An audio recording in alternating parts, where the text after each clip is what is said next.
In the last 5 years, Americans have become vulgar and violent. But after 4 years in the U.S. Navy, this is what John Crisp had wrote in the decade since. A steady consumption of modern American media, books, movies, television, and the internet. We assumed that it was effectively inoculated with boosters from any shock that a chance counter with the F word might produce. Nevertheless, he um he recently John Crisp had recently executed a neck wrenching double take as he drove through a trailer park community, and he saw a 4 foot sign that said "fuck Biden," and the unashamed display of this crude message wasn't a one-off at a white supremacist Klan rally or an insurrection. The neighborhood was poor. The grounds were not really manicured well, and the house was small because with it being a trailer park, it's not going to be big. And it was not well maintained on an extensive lot. But the incongruity was striking, but it should be alarming. After all, this wasn't the first time our politics hasn't taken a turn to the course of vulgarity. But still, a quick internet search for the appropriate words produces a stunning array of merchandise, which is replete with ingenious iterations of the yard signs, crude message from flags to t-shirts with the F word shaped by firearms, to doormats where you can wipe your feet on Biden's face, to rolls of paper that permit you to do something, to other parts of your anatomy. Yeah, they had that same thing with Trump too. On the other hand, an ebbing tide lowers all boats.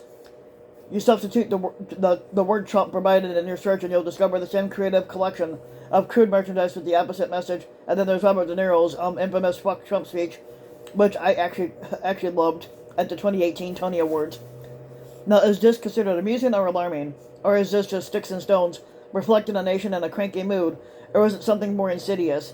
In an article headlined "The Fragile Republic," which was published back in September or October of last year of the Foreign Affairs, the political scientists Susan Mettler and Robert Lieberman assessed the nation's political health in terms of four different threats: political polarization, conflict over who belongs in the political community, high and growing economic inequality, and excessive executive power. Now, they argue that when one or more of these threats are present, democracy is prone to decay. They contend for the first time in U.S. history that all four of those things are present at the current time. Now, further, all are currently exacerbated by the prominence of social media and the pandemic. Now, is there a relationship between the rude yard sign down the street and political polarization? One of the factors that Professors Mettler and Lieberman argue tend to erode on our democracy. Are citizens crude and vulgar because they are polarized, or are they polarized because they are crude and vulgar? I suspect that the distinction between the two questions is irrelevant, but it's hard to really say which causes which.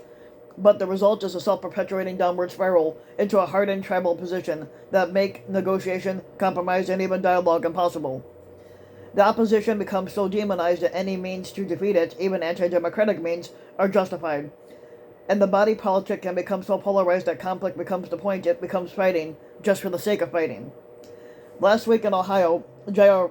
Majewski had won the Republican primary nomination to run against the Democrat Marcy Kaptur, the longest-serving woman in the House of Representatives. Now, Mr. Majewski is a firm believer in QAnon. So that means he shouldn't belong then. He associates with people who have been banned from social media for promoting the violent conspiracy theories, and he was present at the January 6th Klan rally that Trump incited.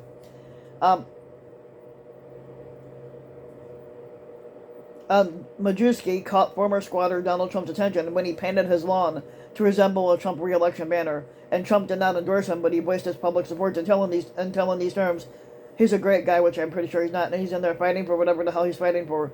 I don't care. Yeah, so you basically don't care that you don't know what the fuck he's fighting for.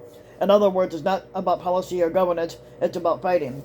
Trump bears a lot of responsibility for the coarsening of American politics, but if you want to argue that Democrats are just as fucking guilty, I will not object on that part because they are.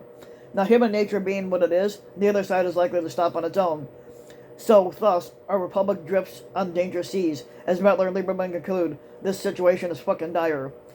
So if you like the video, you can give the video a like and subscribe to my channel, RBW King. You can hit the notification bell so that you'll be notified when a new video comes out. And also, if you want to support my work even further, you can donate to my Patreon link, which you can find in the About section of YouTube. And for just as little as a few bucks a month, your donation can help the channel go a long way, and thanks for listening.